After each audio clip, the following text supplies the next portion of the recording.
சகோதரர் பக்சிங் அவர்களின் ஊழியத்திலிருந்து விடாய் துணிக்கேற்ற வார்த்தைகள். செப்டம்பர் மாதம் 7ஆம் தேதி.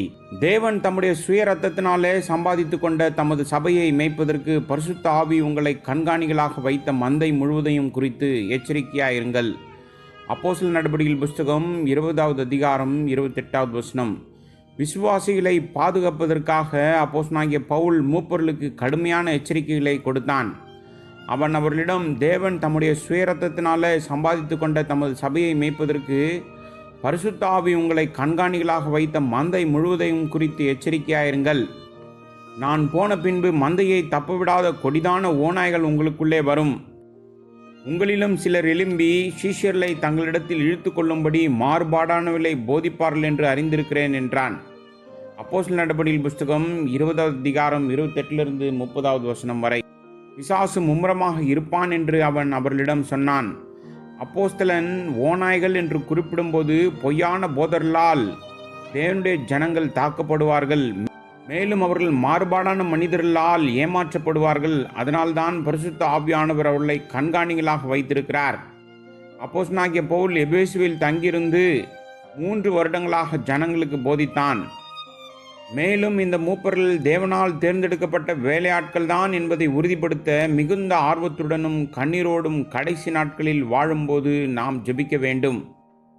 எதிரி அதிக சுறுசுறுப்பாக இருக்கும் நேரம் இதுதான் என்பதை தேவனுடைய வார்த்தையிலிருந்து நாம் அறிகிறோம்.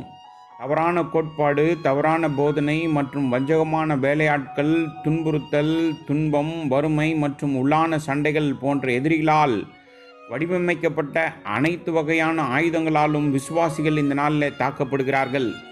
ஆகவே தேவனுடைய ஜனங்களுக்கு சரியான போதனைகளை வழங்குவதன் மூலம் நாம் அவர்களை பாதுகாக்கவில்லை என்றால் உண்மையில் தேவன் நமக்கு கொடுத்த ஒரு பெரிய பொறுப்பிலிருந்து நாம் தவறிவிடுவோம். அப்போஸ்தலனாகிய பவுல் ஒரு அப்போஸ்தலன் மட்டுமல்ல, ஒரு தீர்க்கதரிசியும் சுவிசேஷகனும் மற்றும் போதகனாகவும் இருந்தபோதிலும் அவனுக்கு இன்னும் பல தேவ ஊழியர்களின் உதவி தேவைப்பட்டது. ஆனால் இப்போதெல்லாம் சில பிரசங்கிமார்கள் இருக்கிறார்கள். அவர்களுக்கு தேவையான அனைத்து திறமைகளையும் தாங்களே வைத்திருப்பதாக நினைத்து கொள்கிறார்கள். மேலும் தங்கள் மந்தையை தான் ஒருவரே பார்த்து கொள்ளலாம் என நினைத்து அவர்கள் தேவ ஜனங்களை பாதுகாக்க தவறிவிடுகிறார்கள்.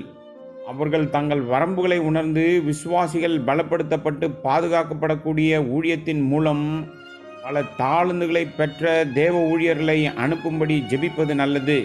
அவருடைய ஜனங்களை கட்டியெழுப்புவதற்கான தேவ திட்டத்தை நீங்கள் புரிந்து கொள்ளவில்லை என்றால் தேவனுடைய வேலையை தடுக்காமல் பார்த்து கொள்ளுங்கள். தேவன் உங்களை ஊழியத்திற்கு அழைக்கவில்லை என்றால் நீங்கள் தேவனுடைய வேலையில் தலையிடாமல் ஒதுங்கி நிற்பது மிகவும் நல்லது.